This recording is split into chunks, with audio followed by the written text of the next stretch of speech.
पश्चिम बंगाल में जिस तरीके से हिंदुओं को परेशान किया जाता है, जिस तरीके से माँ बहनों के रेप किए जाते हैं, जिस तरीके से उनके घर जलाए जाते हैं, जिस तरीके से हिंदुओं के पर्व को मनाने से रोका जाता है, उसके बावजूद 2024 लोकसभा चुनाव में ममता बनर्जी की शानदार जीत दर्ज हुई और बीजेपी बैकफुट पर आ गई। जबकि 2019 में बीजेपी की सीटें ज्यादा निकली थी, लेकिन 2024 चुनाव में टीएमसी फिर आगे निकल गई। इसका मुख्य कारण जानते हैं आप लोग? मैं बताता हूं आपको। डर। डर एक ऐसी चीज होती है जो लोगों से कुछ भी करवा सकती है।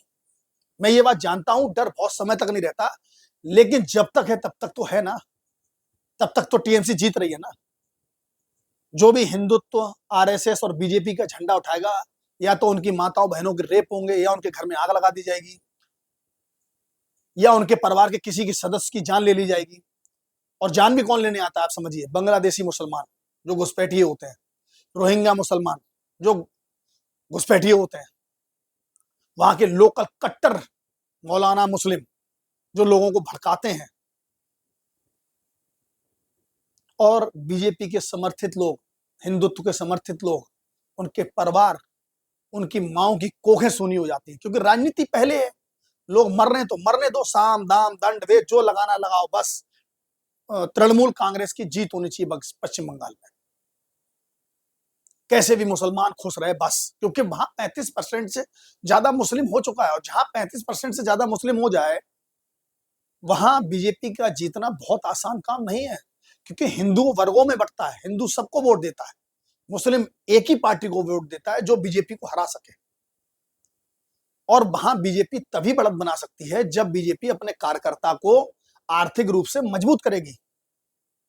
बीजेपी के और आरएसएस के कार्यकर्ता जब मारे जाते हैं, केंद्र में मोदी जी की सरकार यानी बीजेपी की सरकार बैठी हुई है, तो जो जिस घर सूने हो रहे हैं, जिनके घरों में लोग मारे जा रहे हैं, उनके घरों में आर्थिक सहायता बीजेपी क्या दे रही है? केवल एक 2 लाख रुपए का चेक, केवल संवेदना, केवल किसी केंद्रीय मंत्री द्वारा भाषण में ये बात कह देना कि मेरे बीजेपी आरएसएस के कार्यकर्ता शहीद हो रहे हैं। केवल इसी की बात कहने से क्या उनके घर चल जाएंगे, उनके घर की रोटी बन जाएंगी, जिनके घर से सदस्य मर के चले गए? हिंदुत्व और बीजेपी आरएसएस का झंडा उठाते तो उठाते, क्योंकि टीएमसी का काम ही है कि वहां पर किसी भी तरीके से सरकार बने रहना। बांग्लादेशी रोहिंग्याओं के वहां आधार कार्ड बन चुके हैं।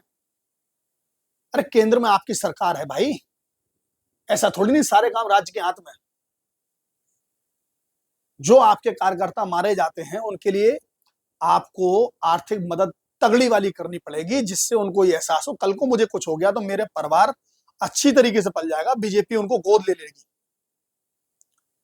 पेट्रोल पंप दो, नौकरी दो, 1-8 करोड़ रुपया दो उनको।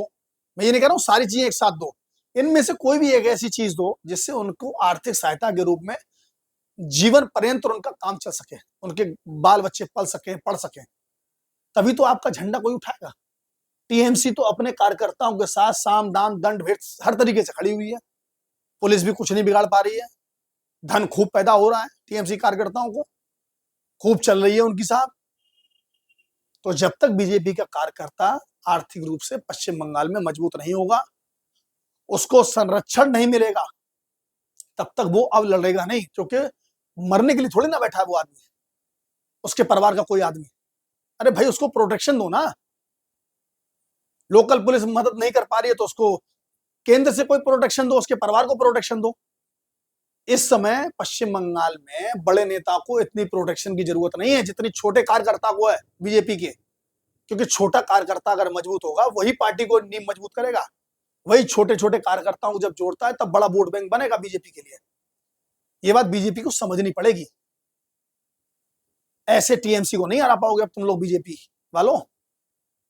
टीएमसी ऐसे नहीं हारेगी। अब आपको सोचना पड़ेगा अपने कार्यकर्ताओं के आर्थिक रूप से कैसे मदद करें, जिससे वो स्ट्रांग हो सके और पार्टी के लिए और बंगाल के लिए, अपने सनातन धर्म के लिए, अपने हिंदुत्व के लिए लड़ सके।